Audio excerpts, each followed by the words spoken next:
नमस्कार साथियों, आप सभी का स्वागत है। साथियों, 7वें चरण के शिक्षक नियोजन को लेकर के आज सुबह सुबह प्रभात खबर के माध्यम से एक बड़ी खबर शिक्षक अभ्यर्थियों के लिए आई हुई है और सीधे तौर पर जिक्र किया गया है कि ऑनलाइन होगी पूरी प्रक्रिया।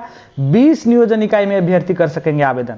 लगातार शिक्षक अभ्यर्थियों में यह कन्फ्यूजन की स्थिति बनी हुई थी कि आखिर कितने नियोजन इकाई में अभ्यर्थियों को आवेदन करने का मौका मिलेगा। तो इसका सीधा जवाब है साथियों कि 20 नियोजन इकाई में।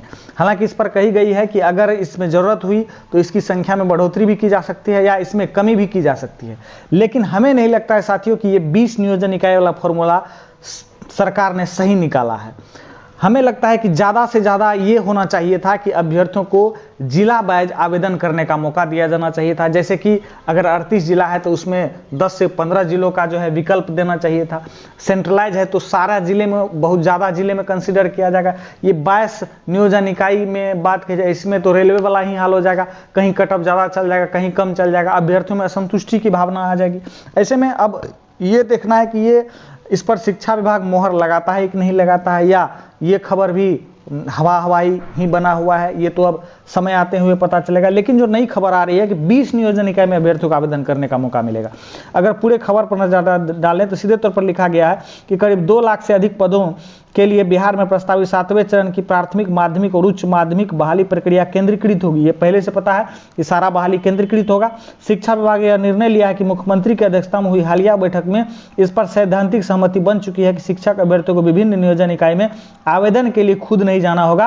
अभ्यर्थी घर बैठे एक से अधिक नियोजन इकाई में ऑनलाइन आवेदन कर सकेंगे। यानी सीधे तौर पर जो पहले से प्रक्रिया होती थी ऑफलाइन, वो तो खत्म ही हो गई है। ऑनलाइन में अभ्यर्थियों को क्या करना पड़ेगा, घर बैठे ही आवेदन कर सकेंगे। ये तो पहले से आपको पता है। अधिकतम 20 नियोजन इकाई में आवेदन देने का विकल्प का प्रस्ताव है। हालांकि इस विकल्प में कम या अधिक किए जा सकते हैं। अधिक ही होना चाहिए, या नहीं तो जिला वाइज कर देना चाहिए, बहुत बेटर रहता। जानकारी के मुताबिक 7वें चरण के अभ्यर्थियों को आवेदन से लेकर के नियुक्ति तक की पूरी प्रक्रिया ऑनलाइन रहेगी। इसमें नियोजन इकाई के हस्तक्षेप न के बराबर होगा। पहले से भी कही गई है कि नियोजन इकाई जो भ्रष्टाचार फैलाती है, इससे बचने के लिए नियोजन इकाई की जो कार्य प्रणाली है उसमें थोड़ा विराम लगाया जाएगा। उसका जो है एक सीमित दायरा फिक्स किया जाएगा। ये जो है हो गया है लगभग। पोर्टल का सिस्टम पूरी तरह से पारदर्शी होगा। माध्यमिक, उच्च माध्यमिक और प्राथमिक अभ्यर्थियों के लिए आवेदन के लिए एक ही पोर्टल डिजाइन किया गया है। दोनों के अभ्यर्थियों, चाहे 1 to 8 या 9 से 12, दोनों के लिए एक ही पोर्टल का डिजाइन किया गया। पोर्टल औपबंधिक मेगा सूची, दावा, आपत्ति निराकरण, अंतिम मेगा सूची तैयारी कीजिए। पोर्टल पे ही सारा चीज़ हो जाएगा। जो आपका आवेदन होगा, आपका जो है आपत्ति निराकरण होगा, यानी आपका जो मेगा सूची और सारा चीज़ जो है पोर्टल से ही तैयार होगा। संबंधित नियोजन इकाई को पोर्टल लिंक पर ही अपनी औपचारिकता पूरी करनी होगी। यानी जिस भी संबंधित नियोजन इकाई में जो आप आवेदन करेंगे तो उसका सारा काम जो है पोर्टल पर ही करना होगा। केवल काउंसलिंग के लिए अभ्यर्थियों को नियोजन इकाई के समर्थ खड़ा होना पड़ेगा। सिर्फ अभ्यर्थियों को काउंसलिंग के लिए ही नियोजन इकाई के पास जाना होगा। सूत्रों के मुताबिक अभ्यर्थियों के गृह नगर में ही उनके जरूरी दस्तावेज का सत्यापन हो जाएगा। ये भी एक नई खबर आ रही है कि आपका जो गृह जिला है ना, वहीं से कोशिश होगा कि आपका जो है सत्यापन कर लिया जाए डॉक्यूमेंट का। इसके बाद इसके लिए अभ्यर्थियों की ज़रूरत नहीं होगी कि सब कुछ, अब आगे देखिए साथियों, लिखा हुआ है कि यहाँ पर जरूरी दस्तावेज सत्यापन किया जाएगा। इसके लिए ज़रूरत नहीं होगी कि सब कुछ पोर्टल के जरिए ऑनलाइन किया जाएगा।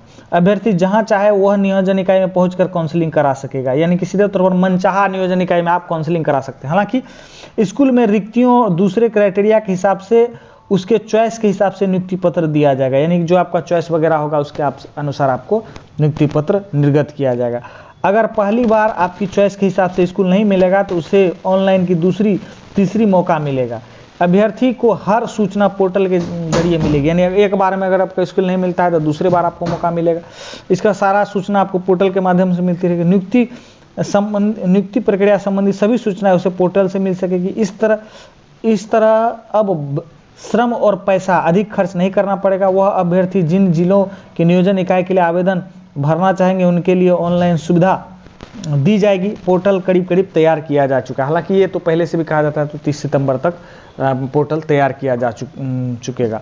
लेकिन ये जो 20 नियोजन इकाई वाली बात है साथियों, हमें नहीं पच रहा है। ये सही डिसीजन सरकार नहीं ले रही है। अगर आप इस पे क्या सोचते हैं, प्रत्येक जिला वाइज आवेदन करने का मौका मिलना चाहिए, या तो 20 नियोजन इकाई अत्यधिक नियोजन इकाई मौका मिलना चाहिए। क्योंकि देखिए ऑफलाइन में 100-100 200 जगह अभ्यर्थी आवेदन करते थे, तब जो है मतलब अब ऑनलाइन है, सेंट्रलाइज है, तो कहीं ना कहीं हमें लगता है ऐसा है कि होना ये चाहिए कि जिला वाइज अत्यधिक जिलों का आवेदन देने का मौका देना चाहिए। अगर 20 नियोजन इकाई ही क्यों, अत्यधिक 100-150 नियोजन इकाई में आवेदन करने का मौका मिलना चाहिए, ताकि जहां भी उनका मेगा सूची बने तो वहां पर, चूंकि इस बार तो ऑनलाइन है तो एक ही जगह ना उनको मौका मिलेगा, एक ही स्कूल में ना उनका मौका मिलेगा, तो कहीं ना कहीं ये हमें ठीक नहीं लगता है साथियों। इस पर आपकी क्या राय है, अपना राय कमेंट के माध्यम से जरूर दें।